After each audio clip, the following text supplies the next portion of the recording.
Hello everyone. Today's video is probably the most important one I have done so far, and I'm glad you're here. I want to offer some encouragement to parents, and this is what I've always wanted to do through the videos. Today's encouragement is very specific though and involves some reassurance and some education.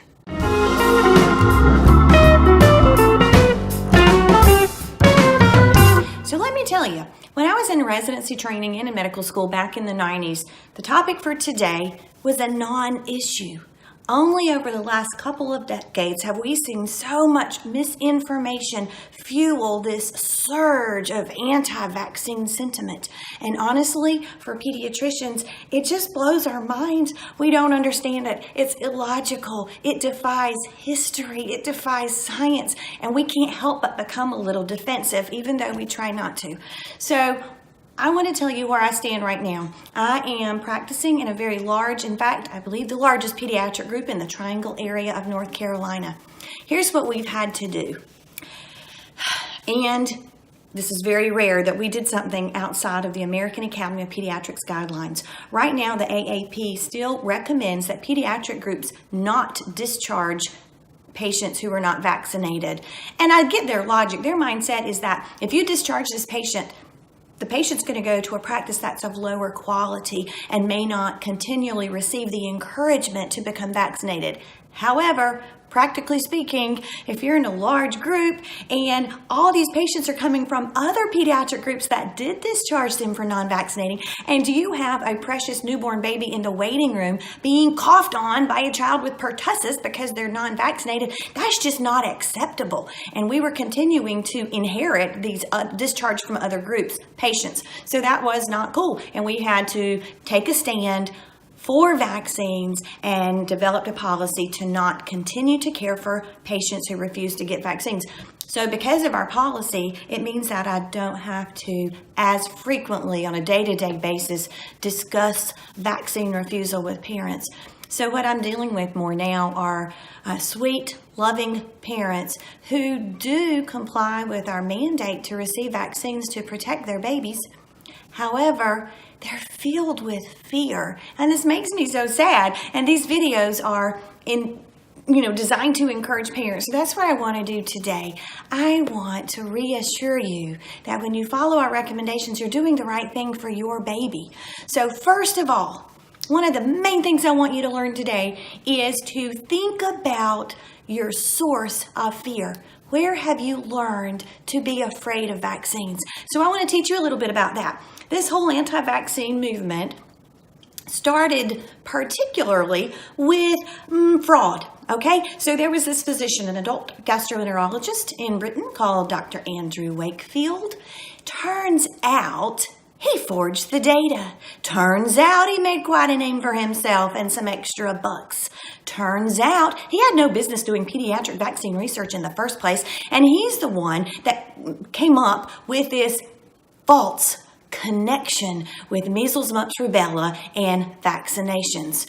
He had it kind of easy because most of the time autism isn't developed or isn't diagnosed until maybe 1.5 to 2 years old, and typically we give the MMR vaccine around 12 months. So this, for a lot of people, said, oh, that seems to make sense. You give it then and they get it then. The problem is he didn't have any data, so we had to doctor it up a bit to make it look legit. He has since lost all credibility and been stripped of his medical license. The British journal Lancet that published the work to begin with retracted it, and all of the co-authors acknowledged that it was fraudulent. But here's the problem.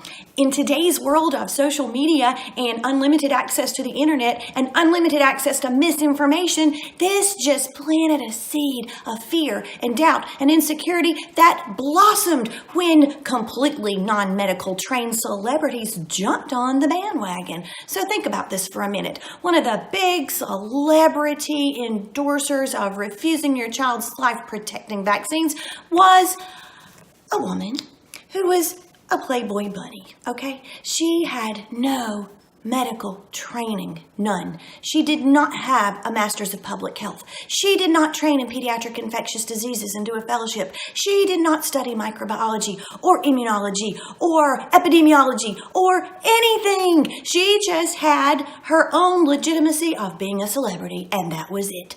So it almost makes me want to develop some celebrities who have some scientific background who could speak for truth for us, because unfortunately she got a lot of her celebrity friends into this movement, and they also said, oh, you're smarter than the physicians and all of the people who have studied vaccines through the years and protected and saved thousands of children's lives from these life-threatening illnesses that are now preventable.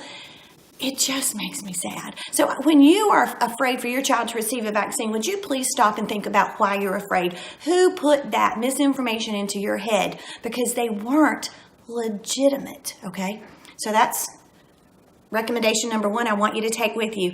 Why am I afraid? Where did this fear come from? And I just want to be here today to tell you that God didn't give us a spirit of fear. He gave us a spirit of love and power and self-control. So how about you remember that today? Think of the source of your fear. Okay, point number 2 I want you to take home with you is, did you know it's okay to trust experts sometimes?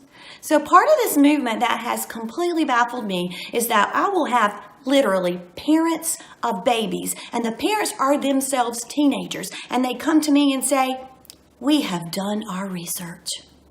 Wait, what? No, you haven't. You're not even old enough to have any advanced medical degrees to understand what you're talking about. But because they've done one Google search on vaccines and probably came across a ridiculously non-reputable website, they believe that they are now educated. They're not. It's okay to trust experts. I want you to think about, what nerve would it take of me if I went into a closing on a house and I said, hey, Mr. Real Estate Attorney, I know you have these 40 forms that your paralegal has spent hours making up for us to sign and initial and dot and sign and initial and date all over the place. But even though I have no background in law or real estate or the current rules that preside over this, I'm just going to say, I think this form needs a little correction. That's ridiculous. I would never do that. What if on the next time you take an airplane trip, you walk up to that pilot and you say, sir, I think you've made some miscalculations in your plan here in your route over the ocean. Are you stupid? Of course you wouldn't do that. You don't know anything. I wouldn't do that. I don't know anything about flying. I don't know anything about real estate law. You think I'd go up to the structural engineer who designed a bridge and say, sir, I'd like for you to redo some of your calculations because my high school physics tells me you might have done something incorrect there. No, I don't have any knowledge about those areas. I wouldn't challenge them because they know what they're talking about. Well, it's the same for childhood vaccines. So a lot of non-vaxxers want you to believe that there's this huge firestorm of controversy about childhood vaccines.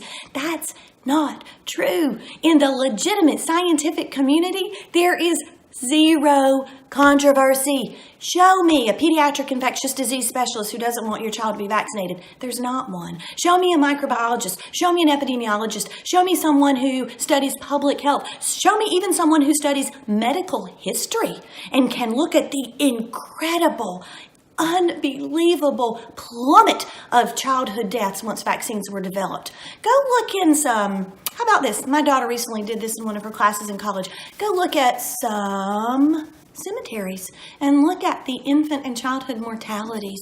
It's so sad. In the 1800s, when you realize how many children died in their infancy and childhood, it's pitiful, and it's not happening now in large part thanks to vaccinations.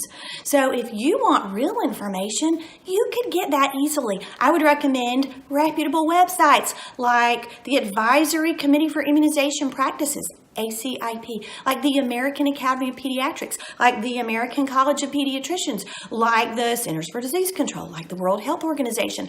If you want some parent-friendly and easy-to-read sites, go to the Children's Hospital of Philadelphia, chop.edu, and look at their Vaccine Education Center. It's incredible. So there is no controversy, and it's okay for you to trust experts. Now, I want to tell you about something that happened to me or 2 years ago, I told you about our policy at our current office. Well, we had a patient to come in as a first office visit, an infant.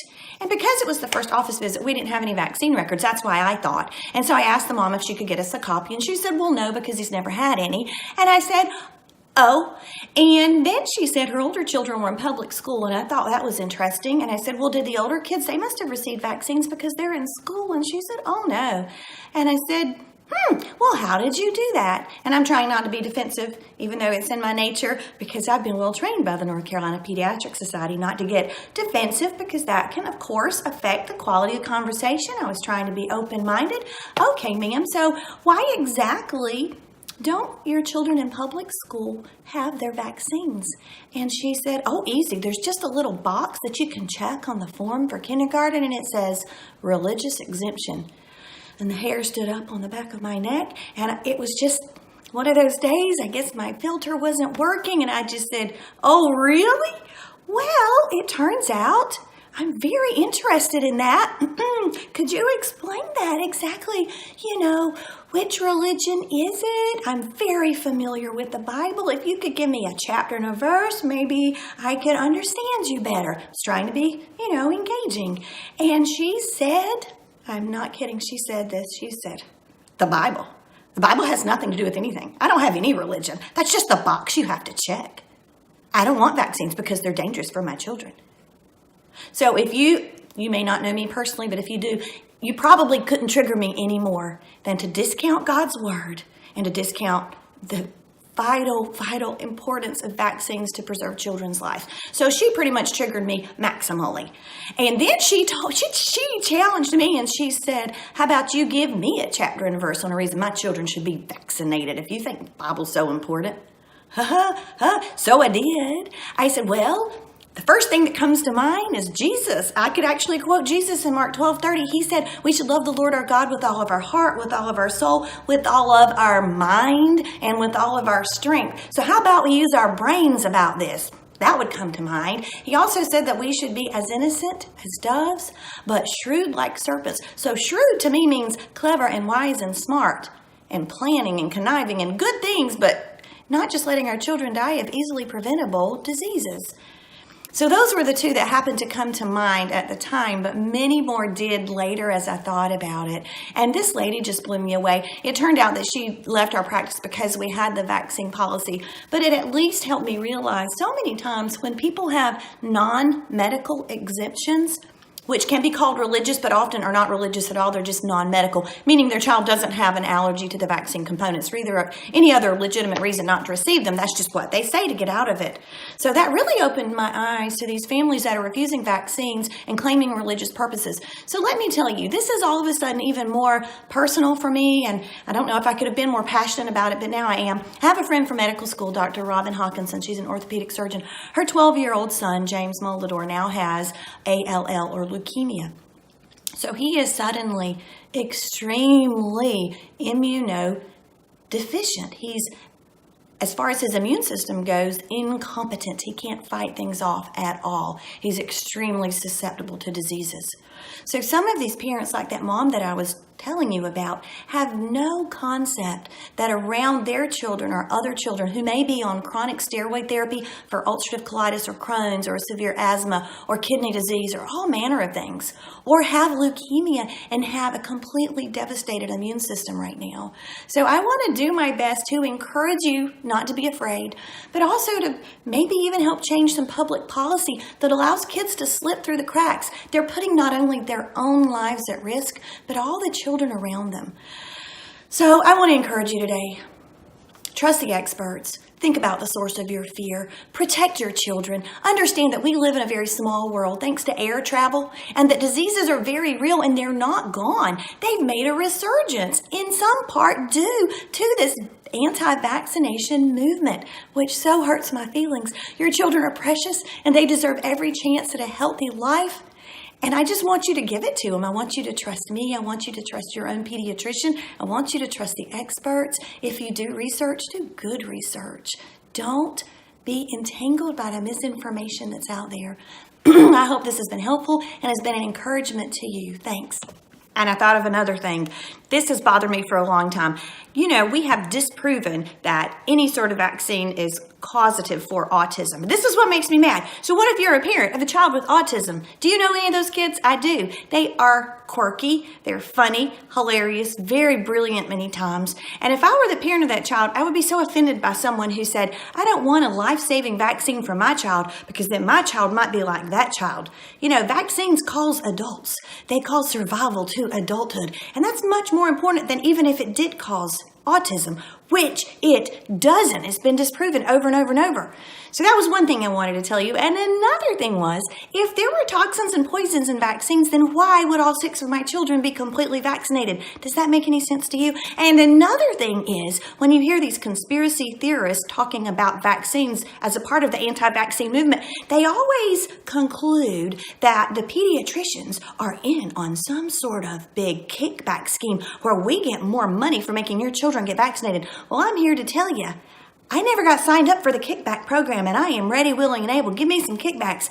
There are no kickbacks. I could use the money. There's no such thing. That's a fantasy. It's a lie, and it's wrong. Just thought you might want to know that too.